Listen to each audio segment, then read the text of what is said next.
Good evening and thanks for joining us. The contents are still secret. The Attorney General is still reviewing, and the demands to see Special Counsel Robert Mueller's report on the almost 2-year investigation into President Trump and Russian election interference are growing.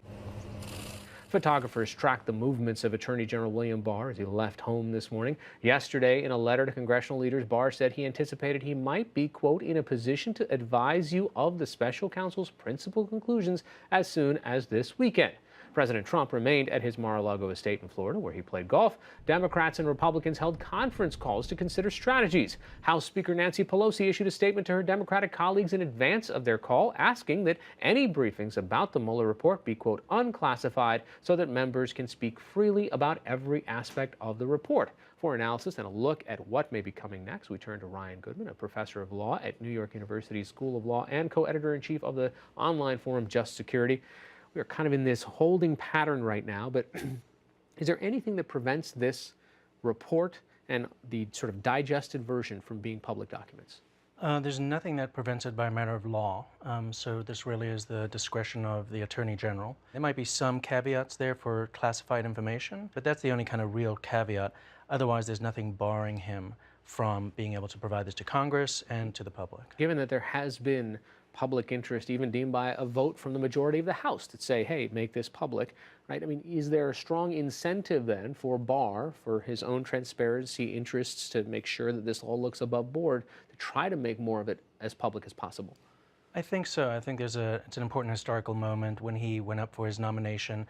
He, in fact, basically committed to the Senate that he would make it as transparent as possible, consistent with the law. And since there's no real legal barrier, I think that's the position that he's in, and there's just kind of overwhelming support, it seems, in the country that the public really wants to know what has happened here and what did Mueller find. So that central tension between transparency and making sure that people who are not indicted, who are mentioned, who have been investigated, who have not been charged with any crimes, their privacy is protected. Even though for the past couple of years we've also seen several staffers inside the Department of Justice have their kind of private texts and everything else splayed out, even though they haven't been charged with particular crimes. Right, so that's another concern, and that's a kind of a general concern that might come up in criminal prosecutions. And if somebody's deemed not to be indictable because there's not proof beyond a reasonable doubt that they committed the crime.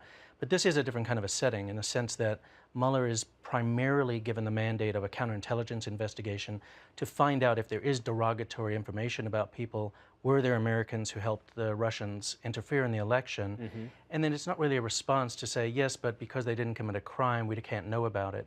You could easily see that the Justice Department would reach the view that in the public interest, they do need to reveal some of this information so that the public knows what exactly Mueller found. Maybe it's even exonerating. It actually says that there's good information, that people did not really go along with the Russians. So besides what the Department of Justice or what the special counsel finds today, is there a possibility here that this kicks some of these pieces of information down the road to, say, the Southern District of New York or other jurisdictions that might have interest in this? I think so. It's so difficult to know what's in that report and what exactly was in Mueller's mind when he decided to wrap up now.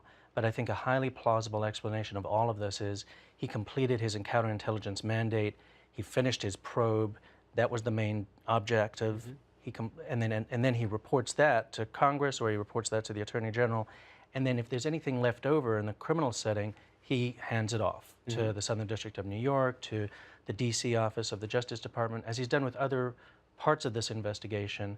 This would be special because you'd actually be handing off parts that deal with the Russia element of it. So that would be new, and that's why it's still difficult to tell without knowing exactly what's in that report. Sure.